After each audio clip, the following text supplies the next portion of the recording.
শুভ দুপুর বন্ধুরা, বসে গেলাম রোজের মতো দুপুরের খাবার খেতে।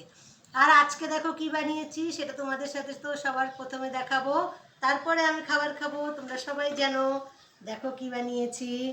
বানিয়েছি সাদা ভাত। ভাত তো সবাই বানায়, এটা আর দেখানোর কি আছে। ভাতের সাথে বানিয়েছি কচু শাক। দেখো আমি বাদাম দিয়ে কচু শাক বানিয়েছি, আর এর মধ্যে নারকেলও দিয়েছি। বাদাম নারকেল দিয়ে কচু শাক বানিয়েছি। আর এখানে দেখো লাল লাল ঝাল ঝাল গাঠি কচুর তরকারি। এটা তোমরা কি বলো? অনেকে গাঠি বলে, আমরা গাঠি কচু বলি। এটা কচুর তরকারি। আর এখানে দেখো খুব সুন্দর একটা স্পেশাল জিনিস, দেখো সয়াবিন ফ্রায়েড রাইস। কেমন লাগছে বন্ধুরা আমার ফ্রায়েড রাইসটা, সেটা কিন্তু কমেন্টে নিশ্চয়ই জানাবে তোমরা।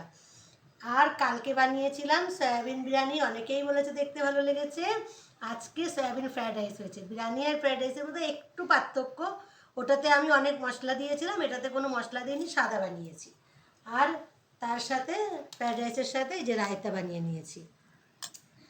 তারপরে এখানে আছে আমাদের রোজের টক, এই যে সাদা ভাতের সাথে খেতে হবে। এই দেখো আমশিক টক। টকটা দেখেছো বন্ধুরা কতটা বানিয়েছি? অনেক টক বানিয়ে রেখেছি। কেন বলো তো? এই একদিন বানালে আমার 3 দিন হয়ে যাবে। টকটা তো রোজ বানানো যায় না, আর একটু একটুই লাগে, রোজ বানালে তো বেশি হয়ে যাবে। তার জন্যে টকটা একদিন একটু বেশি করে বানিয়ে রাখি। তাহলে চলো এবারে খাবারটা বেড়ে নিয়ে খেতে বসে যাই। ভাত বেড়ে নিয়েছি, এবারে নিয়ে নেবো কচুর শাক।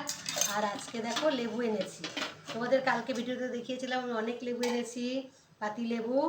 তো লেবু একটা নিয়ে নিলাম। এবার নিয়ে নেবো কচুর শাক। এই কচুর শাকে বন্ধুরা লেবু দিয়ে খেতে কিন্তু দারুণ লাগে। এই দেখো কচু শাক নিয়েছি, কচু শাকের মধ্যে লেবুর রস দিয়ে দেবো। এই যে দিয়ে এইবার গরম ভাত মেখে খেতে যা লাগবে না বন্ধুরা, কি বলো তোমরা? তোমাদের এরকম কচু শাক খেতে কেমন লাগে? কে কে কচু শাক ভালো খাও আমাকে কমেন্টে জানিও। তোমরা যদি কমেন্ট করো তাহলে আমার না সেই কমেন্টগুলো পড়তে ভালো লাগে। আর তোমাদের কমেন্ট ধরে কিন্তু আমি প্রত্যেকের কমেন্টে গিয়ে তোমাদের ভিডিওতেও কমেন্ট লাইক করি। কিন্তু বন্ধুরা অনেকে অনেক সময় বলো দিদিভাই তুমি আমার ভিডিওতে আসোনি, কিন্তু কী হয় জানো তো বন্ধুরা, চেষ্টা করি অনেক সময় অনেকের ভিডিওতে রোজ যেতে পারি না, কিন্তু আমি যেদিন তোমাদের ভিডিও দেখি বা যেদিন তোমাদের পরিবারে যাই সেদিন কিন্তু আমি তোমাদের যার পরিবারে যাই তার পরিবারে 2-3 দিনের সব ভিডিও দেখে লাইক করে কমেন্ট করে আসি। যদি বিশ্বাস না হয় তাহলে একটা কমেন্ট করে দেখো।